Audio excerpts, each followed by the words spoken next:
I want us to sit down one of these days and talk about the opposition. There is no single opposition in Nigeria, and it is obvious even to the blind. And that is because when you look at the activities in Nigeria as of today, you will understand carefully that there is no opposition.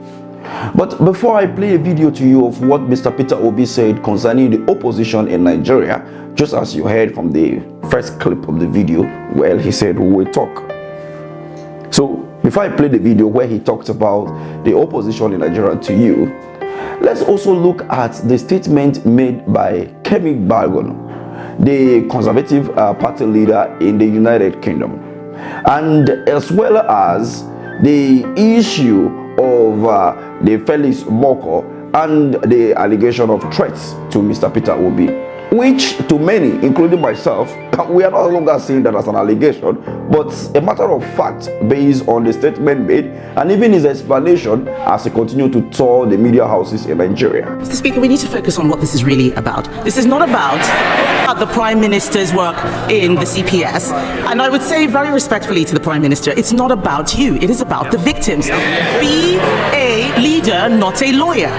We know that people were scared to tell the truth because they thought they would be called racist. If we want to stop this from ever happening again, we cannot be afraid. The Labour Party has adopted the APPG definition of Islamophobia. That same APPG report said talking about sex groomers was an example of Islamophobia. This is exactly why people are scared to tell the truth. And the lack of clarity means that innocent British Muslims are smeared by association. That is not fair, and only a national inquiry can solve this. So will the Prime Minister look again at the Labour Party's adoption of the definition of Islamophobia, its chilling effect, and rule out introducing it in government? This was Kemi during the parliamentary sitting in the UK, and you could see the way she went hard on the Labour Party leader, yes, the leader, the Prime Minister of UK. And when you look at the manner at which she was speaking, you will understand that if that was to be in Nigeria, maybe the DSS, maybe the police might have called her for some chats, you know. Looking at the press release by His Excellency Mr. Peter Obi for New Year, of which that has already caused a lot of hula-bahu already in the country, of which we've seen statements flying from APC, from the defenders of the government and all of that, calling him prophet of doom. But this was in UK. So imagine that you are having a person of Tinubu as a prime minister, or you are we are practicing parliamentary system of government. Let's say we are having that, just as Peter Obi has been suggesting for the past 2 years now. Today, so maybe the protests were just there everywhere for the streets. But then, before we look at the video of Mr. Peter Obi, where he talks about the opposition in Nigeria, let me react to some comments in our last video. I believe that many of us have this notion: if we write a petition to the police, to the DSS, and which court are we going to even file the case? Which court is going to hear the case and all of that? Because of what happened in 2023, where we saw the Presidential Petition Tribunal, we saw all the cases and we saw how the court delivered her judgment. Now, we saw what happened to Dele Faro to me, and we saw how the book that he wrote, the Nigerian Criminal Justice System, was practically displayed before our own eyes. And we have seen how many Nigerians have been picked here and there, and when they go to court, we have also seen how the courts hear the cases and throw out some of the cases. This is to show you that in some cases, you will understand that it is not all the judges, yes, that are corrupt. Yes, I say so. It's not all the judges.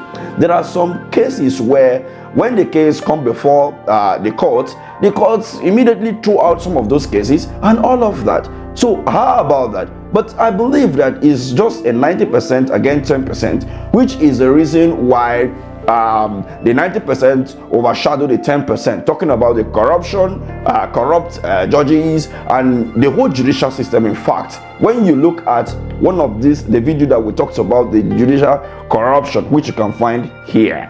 So the truth of the matter is that filing a case and taking it to court and following the proceedings, is just something that, just like the Daily Pharaoh to me case, where everybody was up and doing and all of that. It is to pinch and to reposition our judicial sector. But if we continue to sleep and say, no, these people are corrupt, if we do, what will happen? Let's allow them to be. So how are we going to bring the change? Like how? How are we going to bring the change? We just have to start by petitioning and follow it, but not to call for judgment in your own favor. It is to present facts, right? It is to present facts before the judge and allow the judge to do their work. We present the facts before him or her, and then we allow them to do we should not try to in any way try to make them to deliver the judgment in our own favor because we are mounting pressure. That is not how it works. You understand? You present your facts, you argue correctly, and then you let them go. But when the issue comes up, like when you catch somebody koro, like Yahaya Bello case, where the FCC said that he stole over $700,000 US. In such cases, I won't take grant that kind of person bail. They don't catch him koro evidence in day. So what are they waiting for? Now that part, we feel the talk say, the judicial system is actually corrupt, because I see no reason why you see such scenario and then you grant such person bail. Then when it comes to the issue of a young boy who stole a chicken, you are now sending the person to death by hanging. Oh yeah, you cannot compel. Crime is crime. I always say this: crime is crime. But when you look at these both issues, right? If you are going to give this one this, give this one too now. That is the point. So, but looking at the issues of opposition in Nigeria, which is the main issue here, do we have opposition in Nigeria? No, we don't. And that is the reason why His Excellency Mr. Pedro may have this to say. How the opposition will be effective? A democracy is faulty. It wasn't designed to support the opposition. Oppositions here are actually in difficulty. If I tell you what I face, what I go through, what my family go through, you wouldn't even believe I will still be standing and going around this country. But I've made up my mind that if this is the end, so be it. Because we can't allow the country. It is difficult to be in opposition in this country. Extremely difficult. Because everything is against you. People don't even want to see you. They don't even want to talk to you. I see colleagues that greet them at the airport, they don't even want to reply because they feel they don't want the government of the day to see you or see them greeting you. Your businesses, everything you're involved is being dismantled. That is not a country.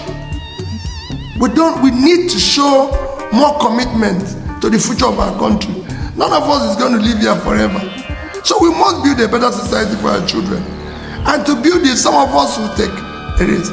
That's the part of what Dele and Co. also going through. And not just him, every person, even the oppositions, the local government level, at state level, everywhere, are going through that. So in all of this conversation now, what do you think about the opposition in Africa, and Nigeria to be precise? And as well as the manner at which the ruling parties in Africa and Nigeria has been conducting themselves over the years. What do you think about that? Judging from the fact that they just went after Mr. Peter Obi's life with utterances that doesn't make any sense, and his businesses and all of that. He confirmed that, and they are already claiming that they have 400. You already seen that already, so you can check the video. If you have not watched that particular video, you can check it here. But what do you make of all of this? Do we really have opposition? Is this how opposition should be in Nigeria? Remember, the opposition can only be strong if the party that is in power decide to play by the rules.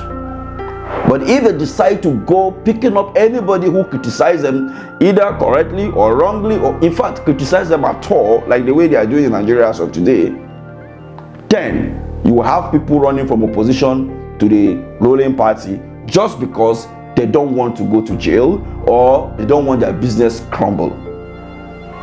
Let me have you take a look at the comment section. Thank you for watching.